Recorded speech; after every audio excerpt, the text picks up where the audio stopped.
বলছি গোপাল রওনা দি। মহারাজ এত ব্যস্ত হবেন না মহারাজ। হ্যাঁ হ্যাঁ, তা মহারাজ, আপনাকে দেখে মনে হচ্ছে আপনি রাতে একটু ঘুমোননি। হ্যাঁ, ঠিকই ধরেছ। তাছাড়া ঘুম হবে কি করে বলো? আমার বাড়িতে যে ছোট্ট রাজপুত্র আসছে। তা অবশ্য ঠিক। সেই কবে থেকে আমাদের নাতিকে দেখার জন্য আমরা বসে আছি। আচ্ছা গোপাল, তুমি এইবারে রওনা দাও, বেশি দেরি করো না, জাহাজ ঢুকবার সময় হয়ে এলো। আপনি কিচ্ছু চিন্তা করবেন না মহারাজ, আমি একদম সযত্নে আপনার নাতি ও বৌমাকে রাজপ্রাসাদে নিয়ে আসব। গোপাল, খুঁজে পেতে কোনো রকম অসুবিধে হবে না। মনে আছে রানীমা? এখন তাহলে আসি।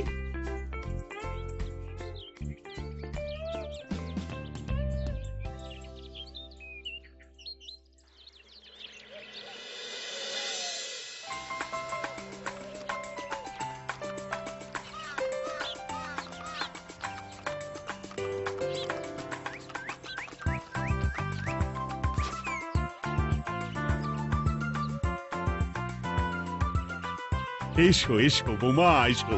আরে আমার নাতি বাবু যে। বৌমা, পথে আসতে কোনো কষ্ট হয়নি তো? এইটুকু পথ আসতে কোনো রকম কষ্ট হয়নি মা। গোপাল কাকা এত ভালো যে কি বলবো। যাক যাক, গোপাল তাহলে আরো একবার আমার মান রাখলো। যতদিন গোপালের ধরে থাকবে তার প্রাণ, সে ততদিন মহারাজের রাখবে যে মান। হ্যাঁ মহারাজ, আমি থাকতে আপনি একদম চিন্তা করবেন না মহারাজ। বেশ বেশ বেশ। আমি তাহলে এখন আসি, কেমন? আরে আরে, কোথায় যাচ্ছ গোপাল? একেবারে মধ্যাহ্ন ভোজনটাও সেরে যাও। ও, ভোজনের ব্যবস্থা আছে? তাহলে তো থাকতেই হবে। ওই ভোজনের কথা শুনেই গোপালের জিভের ওজন বেড়ে গেল। তুমি থামো তো মন্ত্রী, আসলে আজ বিকেলেই আমাদের কুল গুরুদেব আসছেন। তোমরা সবাই থেকো, আজকেই নাতি বাবুর অন্নপ্রাশনের দিনটা স্থির করে নেব। এ তো বেশ ভালো কথা। বেশ তাহলে, বেশ ভালোই হলো। রোজ বাড়িতে খেতে খেতে জিভে একেবারে চড় পড়ে গিয়েছিল। বহুদিন পরে রাজবাড়ির পোলাও কোরমা খেয়ে পেট ভরাবো।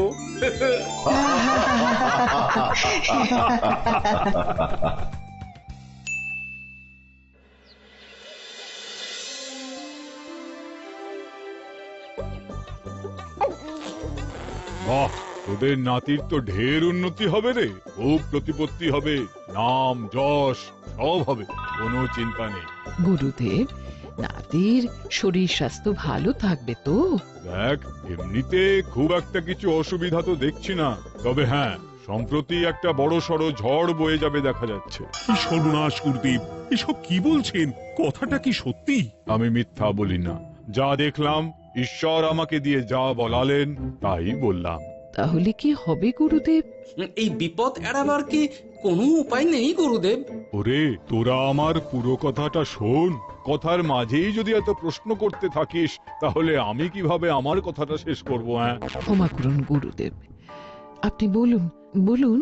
শোন, ওর কপালে ঝড় থাকলেও সে ঝড় ঠিক কেটে যাবে, চিন্তা করিস না, ভগবান আছেন, উনি বিপদ ঠিকই কাটিয়ে দেবেন।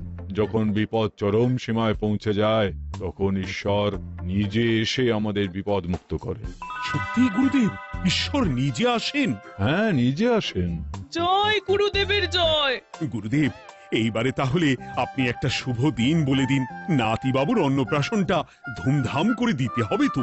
আজকের পর থেকে ঠিক 3 দিন বাদে একটা খুব ভালো দিন আছে, ওই দিন তাহলে অন্নপ্রাশনের ব্যবস্থা কর। বেশ বেশ, তবে তাই হবে গুরুদেব, তাই হবে। গোপাল, তাহলে সব কিছুর বন্দোবস্ত করা শুরু করো। সে আর বলতে রানীমা, আমি আগামীকাল থেকেই একদম জোর কদমে মাঠে নেমে পড়বো। হ্যাঁ রানীমা, আমি কোনো দায়িত্ব নেব নাকি? না থাক, যদি প্রয়োজন হয় তুমি গোপালকে সাহায্য করো।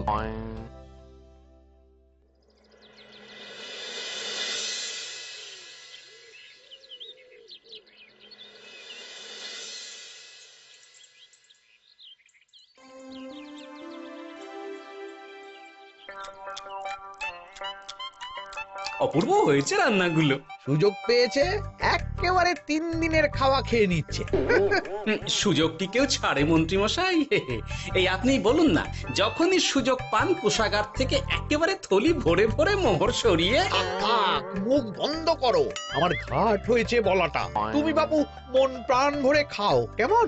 মহারাজ, এই রকম একটা খুশির দিনেও আপনার মুখে হাসি নেই কেন? আসলে নাতিবাবু তো আর 2-1 দিন পরেই চলে যাবে, সেই কারণেই মনটা বড্ড ভারাক্রান্ত হয়ে রয়েছে। তা তো ঠিকই, আমাদের ছেলেটা আসতে পারলো না, যাও বা নাতি এলো, তাও তো এই কটা দিন কি আনন্দেই না কাটলো। আচ্ছা রানী, আমরা যদি আমাদের কাছে আরো কদিন নাতিবাবুকে রেখে দিই তাহলে কেমন হবে? মানে বৌমাকে তো ফিরতেই হবে, বিদেশে আমাদের খোকার কত কাজ বলো তো। আরে বাবা, বৌমা না হয় ফিরে গেল, নাতিবাবু কদিন আমাদের কাছে থেকে গেলে কি এমন হবে? কিন্তু দেখো না বৌমা, আমাদেরও তো একটু ইচ্ছে হয় নাতি পুতিদের নিয়ে খেলবো, আদর করব, দেখো না। ঠিক আছে ঠিক আছে, আপনাদের কাছে আমার বাবু সোনাকে রাখতে আমার কোনো চিন্তাই নেই। ব্যাস, তাহলে তো মিটেই গেল। মহারাজ, নাতিবাবুকে কদিন এখানেই রেখে দিন, আমরা সবাই আছি, ঠিক কোলে পিঠে করে তাকে সামলে নেব। বাবা বাবা, গোপাল তোমার সব দিকে কান খোলা থাকে তাই না? মহারাজ, আমি হলাম ভাঁড়, তাই মাটির ভাঁড়ের মুখটা যেমন খোলা থাকে তেমন আমার কানটাও সব সময় খোলা থাকে, বুঝলেন?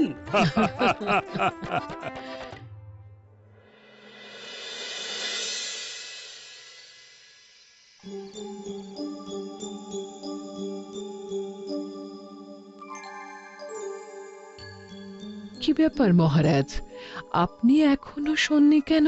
শরীর খারাপ করছে নাকি?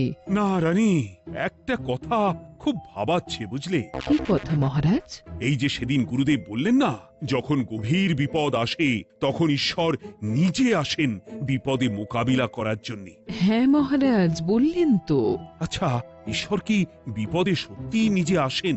কিন্তু তিনি নিজে তো বিশাল শক্তিধর, ক্ষমতাবান, তাহলে তিনি নিজে না এসে অন্য কাউকে পরিস্থিতির মোকাবিলা করতে পাঠান না কেন?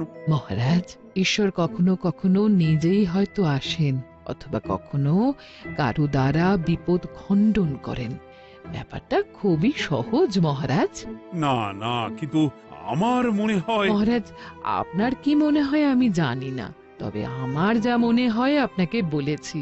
আগামীকাল একবার সভাসদদের প্রশ্নটা করতে হবে, দেখি তারা কি বলে। আগামীকাল সকালে আবার বৌমা ফিরে যাবে।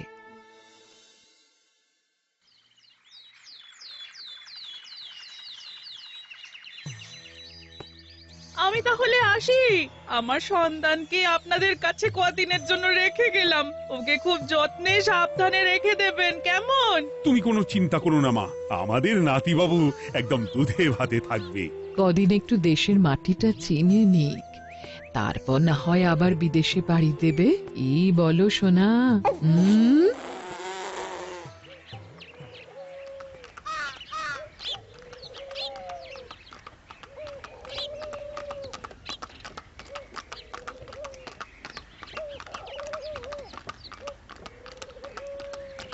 বৌমা তো চলে গেল, এইবারে তাহলে আমরাও যাই।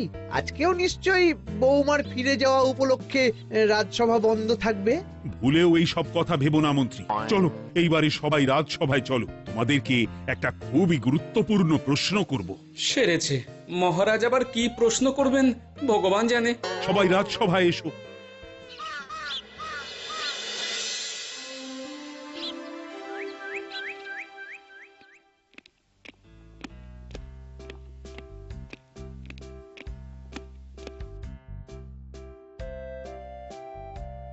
আচ্ছা, তোমরা সকলে বলো তো, ঈশ্বর কি সত্যি বিপদ খণ্ডনে এই ধরাধামে অবতীর্ণ হন? আচ্ছা, তাই যদি হয় তাহলে ঈশ্বর নিজে না এসে তার প্রতিনিধি হিসেবে অন্য কাউকে বিপদ খণ্ডন করতে পাঠান না কেন? হ্যাঁ হ্যাঁ, ঠিকই তো।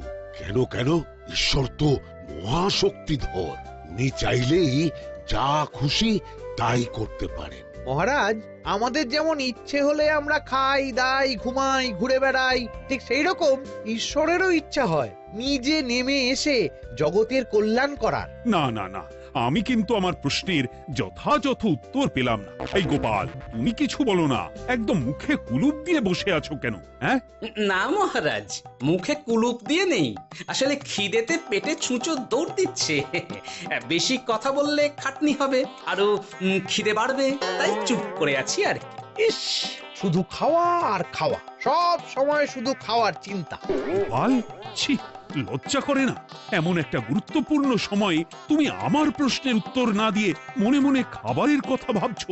আসলে মহারাজ, ওই না খেলে যে মাথাটা কাজ করে না, পেটে খিদে মুখে লাজ, এমন করলে তো মগজটাই পুরো ঘেঁটে ঘ হয়ে যাবে মহারাজ। বেটাকে তাড়িয়ে দিন। যাও যাও গোপাল, আমার রাজসভা থেকে এক্ষুনি বিদেয় হও দেখি। যাও যাও, তুমি যাও। যার সব সময় শুধু খাওয়ার চিন্তা, এমন পেটুককে সভায় রেখে আমার কোনো কাজ নেই। কিন্তু মহারাজ, চুপ, একদম চুপ। তুমি যাও গোপাল, যাও। যদি কোনোদিনও উত্তর খুঁজে পাও, তবেই আবার এই সভায় তোমার মুখ দেখিও।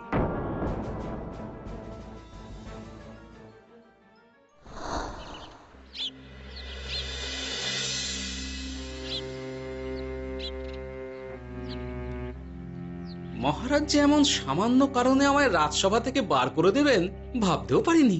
এখন কি যে করি, একে তো মাসের শেষ, সংসারে তুমুল টানাটানি।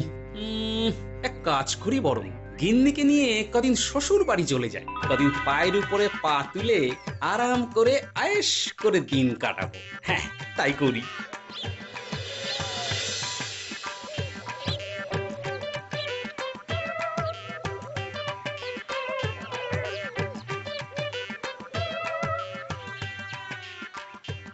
গিন্নি, ও গিন্নি, বলছি কি, ওই শিগগিরই তল্পি তল্পা গুছিয়ে তোমার বাপের বাড়ি চলো। এই কটা দিনের জন্য দুজনে ঘুরে আসি, বুঝলে? কি ব্যাপার? তোমার হঠাৎ করে আমার বাপের বাড়ি যাবার হিড়িক কেন? কিছু মতলব আছে নাকি? আমি না তোমার স্বামী? তুমি আমাকে এভাবে বেমক্কা মতলববাজ বলতে পারলে? হ্যাঁ, কোথায় আমি তোমার কথা ভেবে কথাটা বললাম, আর তুমি কি না আমায় স্বামী না স্বামী কে জানে? এই গত 3 মাস ধরে বাপের বাড়ি যাওয়ার কথা বলছি, তুমি তো তখন কানেই নিচ্ছিলে না, এখন হঠাৎ? আচ্ছা আচ্ছা, বুঝেছি বুঝেছি, অনেক ঝগড়াঝাটি হয়েছে, এইবারে তল্পি তল্পা গুছিয়ে চলো, মেলা সময় বয়ে যাচ্ছে। কি এক্ষুনি যাবে নাকি? সন্ধে হয়ে এলো তো। সন্ধে হয়ে এলো তো কি হয়েছে, চলো চলো চলো, শিগগিরই চলো। ঠিক আছে, আমি প্রস্তুত হচ্ছি। তুমি তাহলে একখানা গরুর গাড়ি ডেকে আনোগে, যাও যাও। আরে মিছিমিছি গরুর গাড়ি রাখবো কেন? আরে বাবা, আমরা হেঁটে যাব, হেঁটে। কি বলছো? এতটা রাস্তা বনের মধ্যে দিয়ে আমরা হেঁটে যাব? শোনো গিন্নি, ওই বাতের ব্যথায় না হাঁটাটা বেশ ভালো, বুঝলে? চলো চলো, দেখবে কোনো রকম অসুবিধে হবে না। হ্যাঁ, আমি তো আছি নাকি? হ্যাঁ,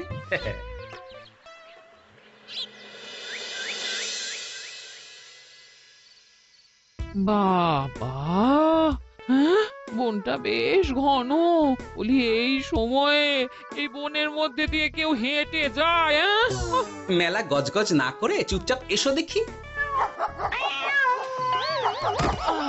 ও মা গো, বাবা গো, বাবা গো, কি লাগাটাই না লাগলো গো। আরে, তোমার থেকে আমার বেশি লেগেছে, যাখানা ধাক্কা মারলে। কি করবো? গিন্নি আমায় ধাক্কা মেরে ফেললো বটে, কিন্তু আজ আমি মহারাজের প্রশ্নের যথাযথ উত্তর পেয়ে গেলাম। বেড়াল ছানাটিকে বাঁচাতে কোনো কিছু না ভেবেই কিভাবে বেড়ালটা ওই বাঘা কুকুরটার দিকে তেড়ে গেল। হ্যাঁ, তার মানে বিপদে পড়লে সন্তানকে বাঁচাতে না, আমাকে এক্ষুনি একবার রাজপ্রাসাদে যেতে হবে, রানীমার সঙ্গে কথা বলতে হবে। আরে আরে আরে আরে, ওদিকে কোথায় চললে গো? ওদিকে তো তোমার শ্বশুর বাড়ি নয়? আরে বাবা, আমার নয়, তোমার শ্বশুর বাড়ির দিকেই আবার যাচ্ছি, বুঝলে? মানে আমরা আর যাবো না? না না, পরে যাব, তাড়াতাড়ি এসো দেখিনি। এ কি রে বাবা, লোকটার মাথাটা কি গেছে নাকি? কখন যে কি করছে নিজেরই ঠিক নেই, যত সব।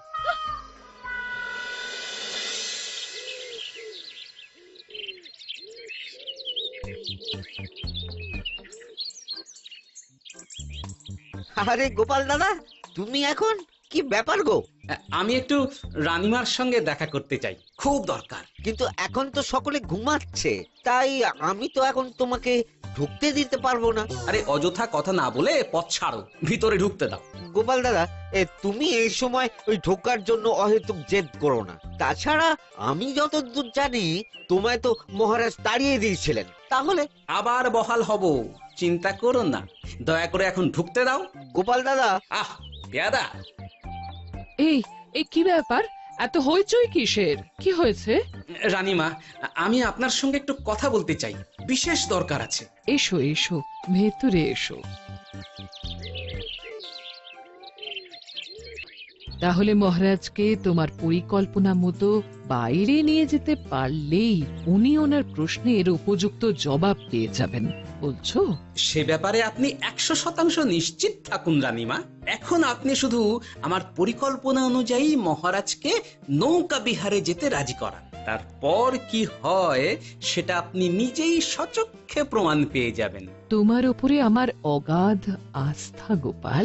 ঠিক আছে, তুমি যেমনটা বললে ঠিক ওইভাবেই আমি নৌকা বিহারের ব্যবস্থা করছি। রানীমা, দেখবেন এই পরিকল্পনাটা যাতে কোনোভাবেই পাঁচকান না হয়, তাহলে কিন্তু সব ভেস্তে যাবে। নিশ্চিন্তে থাকো গোপাল, কিচ্ছু হবে না, নিশ্চিন্তে থাকো।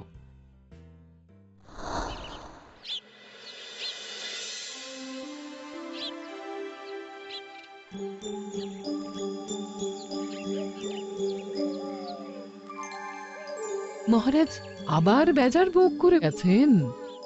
কি করব, আমি এখনো যে আমার প্রশ্নের উত্তর খুঁজে পাইনি। এইভাবে আপনি আর কতদিন মুখ ভার করে বসে থাকবেন শুনি? কি জানি, কিছুই আর ভালো লাগে না যে। বলছি শুনুন না মহারাজ, নাতিকে নিয়ে চলুন না, আমরা একটু নৌকা বিহারে যাই, তাহলে ওরও ভালো লাগবে আর আপনার মনটাও বেশ অন্যরকম হবে। ঠিক আছে, তাহলে চলো একটু নৌকা বিহার করে আসি।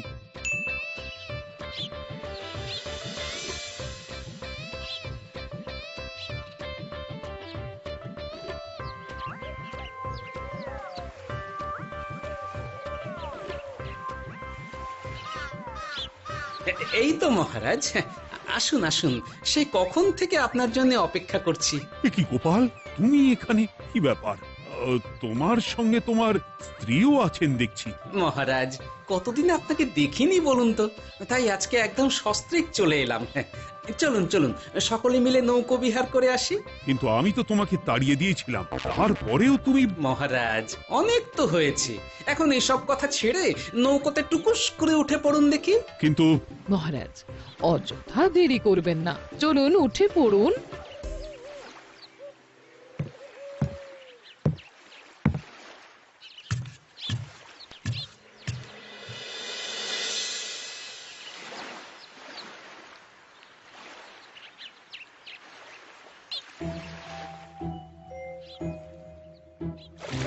এ কি?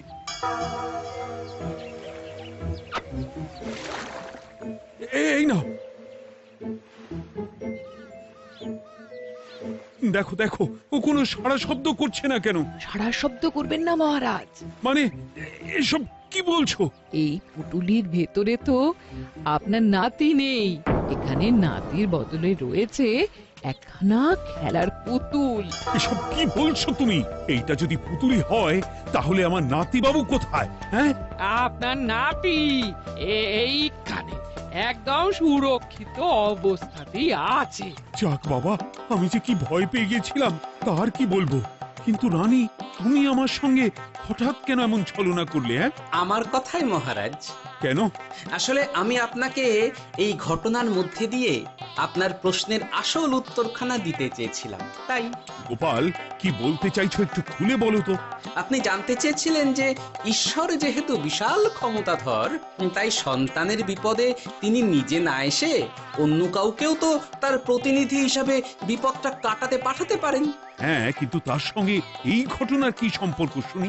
মহারাজ, পুতুলটি যখন জলে পড়ে গেল তখন আপনি সেটিকে নিজের নাতি ভেবেই একবারও কারুর জন্য অপেক্ষা না করে নিজের প্রাণের তোয়াক্কা না করে নাতিবাবুকে রক্ষা করলেন।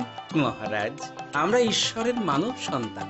ঈশ্বর আমাদের সকলের হৃদয়ের ভিতরে বসবাস করেন, তাই বিপদ হলেই তিনি ছুটে আসেন, কখনো নিজে, আবার কখনো বা কোনরূপ প্রতিনিধি মারফত। তাই ভবিষ্যতে আর কোনোদিনও ঈশ্বর সম্পর্কিত কোনরূপ সংশয় মনে রাখবেন না, কেমন? সাধু সাধু, ধন্য তোমার বুদ্ধি হে গোপাল। সত্যি যেভাবে তুমি একটা ঘটনার মধ্যে দিয়ে আমায় আমার প্রশ্নের উত্তরটা ব্যাখ্যা সমেত, তার কোনো তুলনা হয় না। তোমার যে আর কিভাবে প্রশংসা করব তাই ভাবছি। মহারাজ, আমার আর প্রশংসা না করে ওই পেট পুরে একটু ভালো মন্দ খাওয়ান তো দেখি, তাহলেই হবে, আর কিচ্ছু চাই না। আচ্ছা আচ্ছা, বেশ বেশ, তাই হবে।